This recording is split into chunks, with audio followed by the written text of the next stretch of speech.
ముందుగా అందరికీ నమస్కారం. వెల్కమ్ టు గుడి గంటలు. అయితే ఈ వీడియోలో ముఖ్య కారణం ఏందంటే నిజామాబాద్ దగ్గర ఉన్న నందిపేట గ్రామం, నందిపేట మండలం, చౌడమ్మ కోడూరు, షార్ట్‌కట్‌లో సిహెచ్ కోడూరు అని అంటారు. అయితే మన మాజీ ముఖ్యమంత్రి శ్రీ కల్వకుంట్ల చంద్రశేఖరరావు గారి కుమార్తె అయిన ప్రస్తుత ఎమ్మెల్సీ శ్రీ కల్వకుంట్ల కవిత గారి ఆధ్వర్యంలో నిర్మించినటువంటి ఈ నరసింహస్వామి క్షేత్రంని ఇప్పుడు మనం చూపించబోతున్నాం. సో ఇది ఎక్కడ ఉందంటే నిజామాబాద్ జిల్లా నందిపేట మండలం, ఉమ్, చౌడమ్మ కోడూరు, షార్ట్‌కట్‌లో సిహెచ్ కోడూరు అని అంటారు. అయితే ఇక్కడ మనకి చాలా ప్రశాంతతమైన వాతావరణంలో ఈ గుడిని నిర్మించడం జరిగింది. శ్రీ ఎమ్మెల్సీ కవిత గారి ఆధ్వర్యంలో ఈ టెంపుల్ నిర్మాణం జరిగింది. ఇక్కడ నుంచి చాలా అతి దగ్గరలోనే మన గోదావరి కూడా ఉంటుంది. ఇలాంటి వాతావరణంలో ఈ ఆలయాన్ని నిర్మించడం జరిగింది. సో లోపల ఎలా ఉందో కూడా చూద్దాం మనం, రైడ్ ఉండడం దానికి. అయితే ఇది టెంపుల్ ఎంట్రన్స్.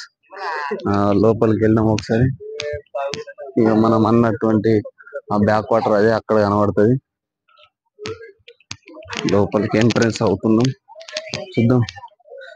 ఎంట్రన్స్ లో ఏ టెంపుల్ అయినా ఎంట్రన్స్ లో భాగంగానే గజస్తంభం ఉంటుంది.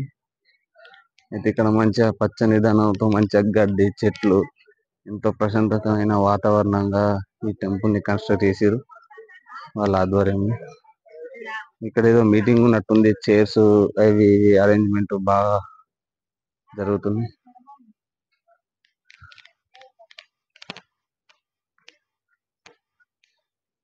ఈ టెంపుల్ నరసింహస్వామి వారి టెంపుల్. ఇది గజస్తంభం. అంటే లోపలికి వెళ్ళాం స్వామి వారి దగ్గరికి.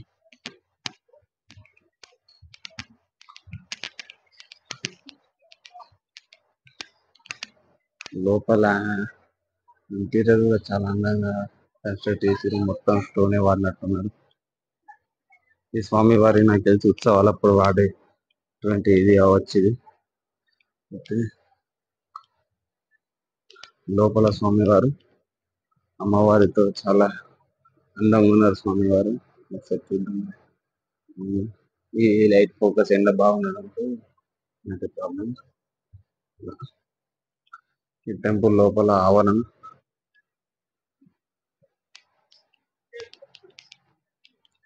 ఇక్కడ ఏదో మీటింగ్ జరుగుతున్నట్టున్నది. ఈ బహుశా చిన్న చిన్న కార్యక్రమాలు ఏమైనా చేసుకోవటానికి ఏర్పాటు చేసిరు కావచ్చు టెంపుల్ వాళ్ళే.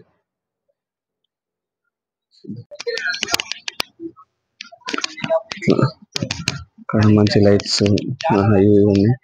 కూర్చోతందుకు కూడా మంచి స్టోన్ తో చేసిన సోఫా లాగా మంచి స్టోన్స్ తో చేసారు. చాలా అందంగా ఉంది. ఓకే, మన వాతావరణం అయితే చాలా ప్రశాంతంగా ఉన్నది. మనకి ఎప్పుడైనా పీస్ కావాలని కోరుకుంటే ఖచ్చితంగా మనం ఈ టెంపుల్ ని విజిట్ చేయడానికి అలా కారణం ఖచ్చితంగా ఉంటుంది. లైట్స్ కూడా వేసారు. ఇక నైట్ టైం అయితే మనకి ఏర్పడతాయి. కానీ